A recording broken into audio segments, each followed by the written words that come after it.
So this video is going to be about an upcoming repair project that's going to be a series probably likely.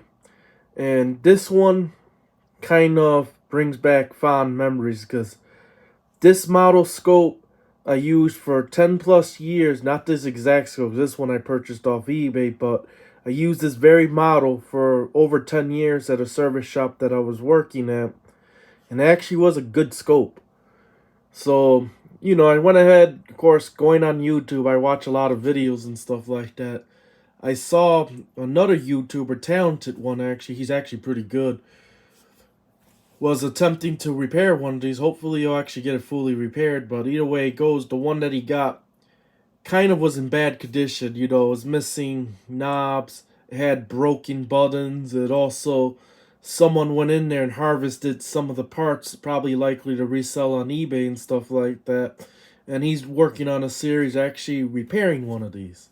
When I saw that, it kind of brought back memories because I had this very exact scope for over 10 plus years that I was using and stuff like that. And of course, I decided I had to get one. So I went to eBay, found one, but I wanted to find one pretty complete with the original cover, with the bag, power cable, probe, manual supposed to be in there, and also with the option board right there too. So I wanted to get one as complete as I could find without paying over $300-400 for it. I paid over $100. It was sold as is. He doesn't know how to test it. It says, don't know what's wrong with it, if there isn't even any problems or so forth, and just sold it as is pretty much because obviously you don't want to deal with the hassle.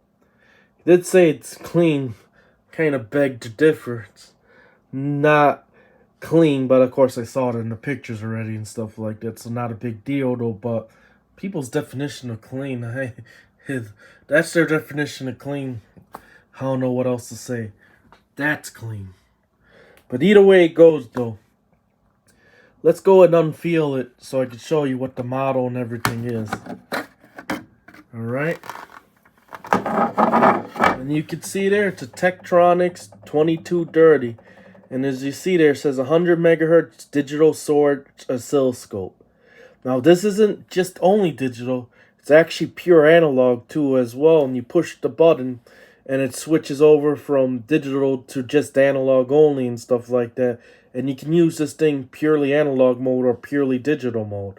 So it's actually one of those rare hybrids pretty much that can do both. And this was one of the early ones. They later on came out with 2232 that has a better ADC and stuff like that in there later on though. But I wanted to get this exact one because this was the one I used for the last 10 plus years and stuff like that. And it brought back the memories and stuff. Thankfully you can see that CRT looks in pretty good condition. At least I don't see any defects and stuff. The knobs are all there. None of them are cracked, even though they are yellowing. They should be actually sort of like this color, and they started, you can see, severe yellowing. Matter of fact, got one that hasn't yellowed as bad, and that's what they should look like. Actually, it should look like this, to be honest with you. But either way it goes, though, hopefully none of them are brittle or anything. That's the thing I'm worried about. But all the knobs, buttons, everything appears to be intact. The BNC connectors don't appear to be bent or anything like that. So, yeah, it's in relatively good nick as far as looking at it, And then on the side there, you got the optional GPIB and stuff like that on the side there. So that's nice. Let's see if we got what we were promised pretty much. Okay, let's just get this out of the way here. We'll go put this over here.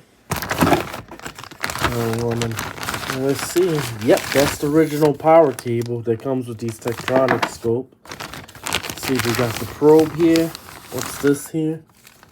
Oh, nice. I didn't even see that. I was worried that was actually missing because it wasn't on the back. But yeah, it came with a fuse and it came with the clip to hold the power cable to the capes. So that's nice. And then here's the probe itself. And actually the probe isn't even comes complete because when he showed it, it didn't have this or none of that other stuff. So it came with that. Okay, good. And then also the compensation to adjust the capacitor inside the probe itself. Let's see how the manual, and I'm already seeing something that I didn't see also on the listing too. It even comes with the instruction manual for the option.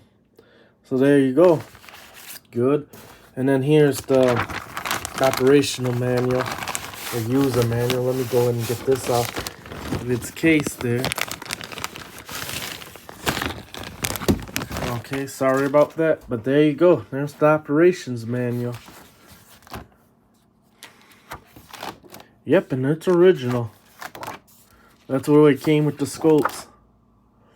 Now, when they actually shipped the Tektronix, if you ever actually seen one, I'm not sure it's an unboxing video of one of these brand new, they come in a very large box. They even seal the scope in a bag and stuff like that, and it comes with these exact manuals and everything. And then usually you get 2 probes, but this one only had 1 and so forth. But yeah, so this is gonna be, there's gonna be an upcoming series likely. There's Tektronix 2230.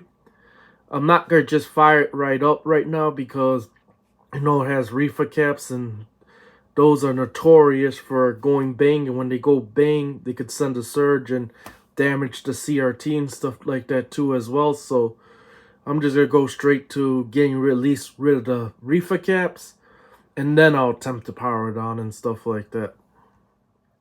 So here's an inside look at the Tektronix 2230. And this is the digital board pretty much. This is the DSO side. So I'll go and show you how it looks before I start tearing into it. And you can see right there, custom amplifier right there. Your switches, and in order to pull this board, you have to pop all these out and then remove the screws, disconnect these cables right here, and then the board swivels upward for servicing. And there you go. And then here's inside there. And I'm not liking it. It wasn't stored probably properly. I mean, probably obviously there was some moisture, because you can see right there and right at the edge here, it's not absolutely the worst I've seen. I mean, that'll clean up, but there is a little corrosion, so that kind of got me worried. Also, these front panel switches, I'm gonna have to definitely disassemble this entire front panel, get all these knobs on stuff, and get the front panel out to give it a good cleaning and see the condition of these switches, because these switches don't look too good. That could just be dust, but I'm pretty sure it's gonna be corrosion and stuff I'm gonna have to deal with in that. But I'm gonna go ahead and try to get this board up, get the reefers out of this thing, and power it on and see what it does. Now, to pop these switches out, it says in the service manual to push down on this and push it forward, but I try not to push on these too hard because this is old and these might be brittle. So what I do is I just take a flathead, carefully just do that, and then I do that to all of them. Then that way you're not putting too much stress on downward pressure on and snapping these off, because being in fact it's an old piece of kit, you don't know these are brittle, and then you snap them off and now you're looking to replace the whole entire switch assembly. So I'm going to finish the rest of them. There's quite a few. You do got to pop those forward, and then you got to disconnect this cable, all the screws, and then the board swivels up, and you can see the swivel points right there. So that's what I'm going to do. So yes, I was able to successfully remove the switches, or at least the things that connect to the switches, and they all survived. None of them broke or cracked, so that's a good thing, because I was worried about that. But I'm gonna go and get this board lifted so I can get to the power supply to get those reefers at least out of there. So here's with the top board somewhat out of the way, and you can see in there's the analog stuff now. Here's for the vertical, there's for the horizontal, which you gotta go ahead and fix this switch here for the time base, because it is completely seized and I don't want to force it because I don't want to break the knob. So I gotta somehow unseize that. And we're gonna go and get this cover off the power supply so I can see there's reefers and get them out of there, so at least it'll be safe enough to power up and see what it does. So did successfully get it enough to get the shield off the power supply. You do have to remove this bracing right here. And before you do that, you want to go ahead and remove the clip that's holding the diagonal lead in, so that way you don't snap it. And then you remove the 2 screws on the bottom board, and then you remove 2 in the rear that secures the metal shield to the frame, and then you can go ahead and slide it up and remove. And I'm sure glad that I went ahead and was looking for reefers, because that one's cracked and it's bulged out, so that definitely would have exploded pretty much. And there's some in here too that I got to take out and replace, and then hopefully it'll be safe enough to at least power it on just to see what it does. So went ahead and replaced the reefer XY capacitors. And you can see there's one down there by that switch, and there's 2 right over here that's on this board right here. And I'm glad I did, because one looks like it actually already probably either arced over or was ready to short out. And I'll show you that one right there. And you can see, yeah, that's nasty. These 2, they're cracking, but not too bad. But this one here, yeah. So I'm glad I got them out. One thing that I might do is replace that line filter, because it looks a little bit crusty, but I looked at that part number, doesn't show that it's known for having any reefer caps in them, because some of them do, even though they do got capacitors in them, it's not the reefer kind. And the reason why we change out these reefer ones is because this casing right here actually cracks, and when it cracks, it leaks moisture in there. Once it leaks moisture, that's when that capacitor does fail, and then when it fails short. So yeah, you definitely want to replace those if you see them, because when they fail, they stink up the room for several days, and they can also cause damage to the oscilloscope itself and the power supply and stuff. So that's why it's one of the first things I do is change them out. So went ahead and put the power supply shield back on there, and also went ahead and put the bracing and stuff like that back in, which is 2 screws in the back here, and there's 3 that's on the vertical assembly. So went ahead and got that all buttoned up pretty much. I'm going to go ahead and put this board back down. This is the digital board. I did put it back in. This is what this board latch is for. It slots into this, so that way it holds the board up while you're servicing it. Because the digital board's not necessarily necessary while actually servicing the analog side, because it's multiplexed in, which means it can turn off and on from digital to analog and stuff like that. And in a future video, I'll actually show you how that actually works. But I'm going to go ahead and get this board back down, get everything plugged in, and see what works and what doesn't work, or if it blows up or not. So before even getting ready to power on, I was going to go and put the shield back on there, but then I noticed there's cracked solder joints right there, and one that's cracked all the way around. So yeah, this is the HV side. This is a 2 kilovolt side right here. It probably wouldn't have worked, so I'm going to go ahead and touch those up, make sure there's no other cold solder joints in there, and then we'll put the shield back on and power it up. So I went ahead and somewhat reassembled this Tektronix 2230 analog/digital storage oscilloscope. We're going to give it its first power on, see what it does. Hopefully you won't get no magic smokes, but I did check all the rails. There was nothing shorted or anything, so should be safe enough to power up. No magic smoke, but I'm not seeing. Let me see, the tensor is turned down all the way. No, we're not getting no trace. Beam fine? Yeah, we do get a beam, so high voltage working, thank God. Let's see, we're getting. Oh, okay.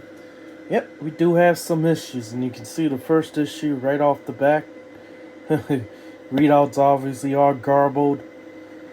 So that's the first issue we're going to have to address. Number 2, shouldn't even be. Oh yeah, multiplexer is likely bad too. So actually that's an issue I kind of want to show you how to fix, but let's turn on intensity though. But yeah, it's one thing about these that are known to fail. The multiplexer usually likes to fail on these, and when it fails, you won't go out of digital mode or go digital and analog at the same time and stuff like that. And I'll show you how to troubleshoot that. It actually tests for that, because you can test it right at the diodes right there, and you can see if the signal's going high and low to switch from analog to digital, and that kind of can tell you if that multiplier IC is actually bad or not. Seems like this one actually has it, so that might be a good thing. Could just be a dodgy switch too, but we also got a problem. The readout obviously is giving us this diagnostic menu, so there's some other faults that it's picking up. So yeah, this is gonna be a good one, finally. And, you know, a lot of people probably would be happy, obviously, if it worked, but for me, I'd rather it not work, because then it makes for interesting videos. Instead of just doing one video, I can do multiple videos of this thing, and hopefully we can, I gotta print out the service manual definitely for this one, and we can go through it, and hopefully I can figure out the issues. And unfortunately, I'm not saying issue, I'm saying issues, because there's multiple issues with this thing. First thing I know is right off the bat, this is completely seized up. These front pods didn't look good because this was out in the weather. You could tell some little bit of corrosion. It's not that bad though. Thankfully, it didn't get to all the way inside. Just seems like at this edge right here, and that's it. So that's a good thing. But yeah, there's gonna be quite a few issues with this thing, I'm pretty sure. And I guess once we obviously get the readout working, we get it to multiplex, then we can work out all the other issues and stuff like that. So yep, there's definitely going to be a few parts to this video, and this will be part 1, and look forward to part 2, I guess. So first thing you want to do before you assume it's something actually really serious is, of course, you check power supply rails and stuff like that, of course, and stuff like that, and look for any blowholes and components and stuff like that, or anything obvious. But then, these are known for having, fortunately, very dodgy switches. And sure enough, playing around with it a few times, just exercising the switches back and forth, made this thing come back to life. So, still, you know, obviously has issues, but at least now we can test the channel. So I got a 1 kilohertz at 1 volt peak to peak, which is what I'm feeding off the signal generator. You can see right there, it's 1 volt peak to peak, 1 kilohertz. And I got to say, even being dodgy as this thing is, it's reading pretty much bang on. So yeah, it's working. Let me see. Positions a little. Well, hold things off. Alright, so let's just go to channel 2 and see channel 2 actually. I haven't even tried channel 2 yet. So we'll go and set the trigger to channel 2. Not quite. Well, alright. Yeah. There's your problem. Well, reading accurately, but the switch obviously dodgy because, yeah, you can see. Guess you can tap for attenuation if you want to, but no, it's not supposed to work like that, you know, huh? Obviously, that switch is very dodgy, so, yep, like I said, this thing needs serious servicing, but let's just see channel 1's as bad. This thing's funny. Alright. Yeah. Channel 1's better. At least you don't have to tap for attenuation if you want, I guess. But either way it goes, seems like both the channels, thankfully, are actually working, besides the fact the dodginess of the switches and stuff. And obviously it's because the way this thing was probably stored. But at least it's working. And then even then, I could go to digital side. But digital side obviously has issues, so we're gonna have to look at that. But at least the analog's working right now, so I'm gonna go ahead and do the obvious thing, clean all the switches and everything else, so that way when I troubleshoot the rest of it, at least I know it's not something goofy like the switches. I'll check continuity and everything, and also clean these attenuators and stuff like that up. So at least once the analog side's fully working properly, then we can troubleshoot the digital side pretty much. So went ahead and started taking the attenuators apart.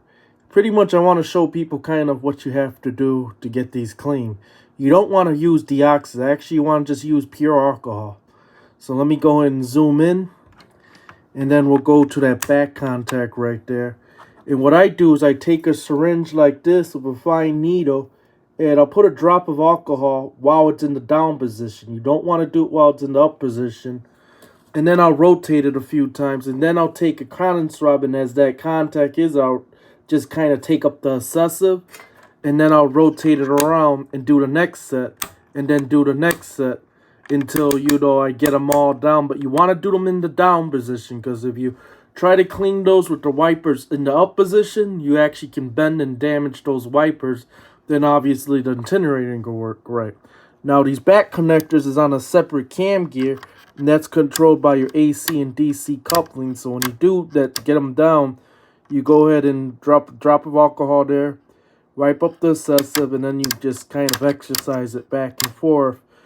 And then you can go and reassemble this. But be careful that you don't clean them out of up position, or at least use the Q-tip and push down on it, because by doing that, you can actually bend that wiper, and then obviously you're going to have problems with it. And same thing I'm going to do with this channel. Also, other thing too, if you notice the compensation trimmer capacitors are missing, because I got them right here. And I'm also going to go ahead and give these contacts underneath a good cleaning. Make sure you install them in the right section, otherwise the calibration obviously is going to be off. So make sure you put them where you found them, of course. And then you can reassemble the shield and stuff back on there and stuff. That should fix that. And then I got to work on this horizontal right here, which I did drop some alcohol and it freed it up. Now it's actually moving like it's supposed to be and stuff like that. But I'm going to go ahead and do a few times cleaning on that thing. Also get that variable resistor in the back also cleaned up too. And then start working on these front pods right here and get those cleaned up, even though those are sealed. So those are going to be very tricky. And I'm trying to see, they got screws where and you can't take these apart. So I'm going to somehow have to get alcohol into these and then rotate it around. I might just use actual contact cleaner for those, so I can get those nice and clean and stuff. But don't use contact cleaner on these, because it will actually, the oils and stuff like that won't allow it to make contact. You want to use pure alcohol when cleaning those wipers. So I went ahead and made what was the super dodgy scope a little less dodgy, and I eliminated the tap to attenuate feature on there. So we went ahead and, or I should say I went ahead and cleaned the attenuators, and I also went ahead and serviced the sweep and stuff like that. So that should be all working much better now. Let's go and put a signal in. We're going to feed in pretty much. You can see a 1 kilohertz, 1 volt peak to peak, and it's measuring bang on. And that's what I got it set at. So, yep, and no more tap to attenuate. You can tap all you want on that.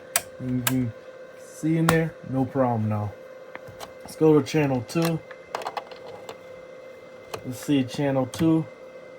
Alright, and then we'll go ahead. And you can see there, same thing before. Remember, it wasn't even working pretty much. Alright.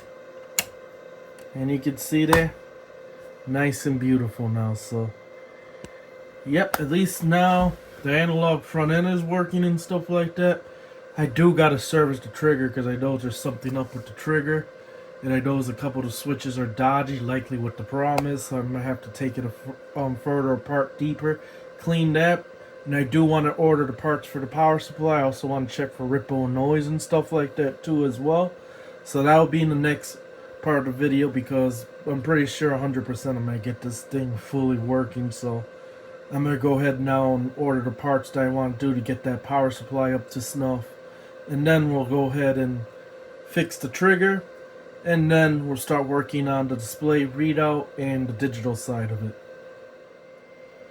So if you were paying attention to the last part of the video, and you notice when I had it on channel 2, the vertical sensitivity was way out. Horizontal was even out a little bit too. And also, I went ahead and put a square wave to it. Looked nothing like a square wave. At 1 kilohertz, 10 kilohertz, 1 megahertz, it was horrible. So someone definitely was in there turning pods, of course, and I hate when people turn the pods and the trimmer capacitors and stuff like that, trying to fix it. But I kind of suspected it, because some of the screws were actually loose on the vertical assembly and stuff like that. So someone was definitely messing around. So I did the next thing, and I went ahead and warmed up my 3 gigahertz level pulse generator pretty much. And then I also went ahead and found a reference voltage source and stuff like that, and did some calibration. 2 hours later, you could see this thing is Looking beautiful. It's putting out 1 volt peak to peak. Supposed to be at the position, the knob's in the middle now. And you can see there, I got actually 10 megahertz, 1 volt peak to peak. And that's showing 10 megahertz, 1 volt peak to peak. So now, this thing's actually accurate. You can actually use it as an oscilloscope. How about that? Let's go and put it on channel 1. Channel 1 wasn't that bad. And you can see there, bang on. And that's what you want to see. And then we'll go back to channel 2 where the problem channel was.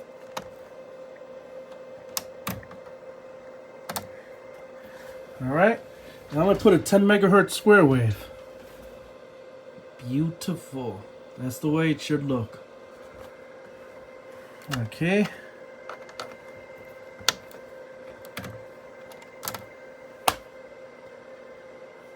Now the scope, at least as far as the analog side, is mostly fixed.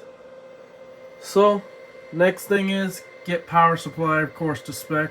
And you know something, on the second part of the video, I'm actually going to show you how to do a ripple and noise measurement and stuff like that, and how to set your scope up for that, because I think it's a very important step, because you can't assume just with a multimeter because the voltages are okay that the power supply is actually good. No, that's not the case. If it puts out a lot of ripple and stuff, you're going to have a lot of problems and so forth. So you always want to check for ripple and noise.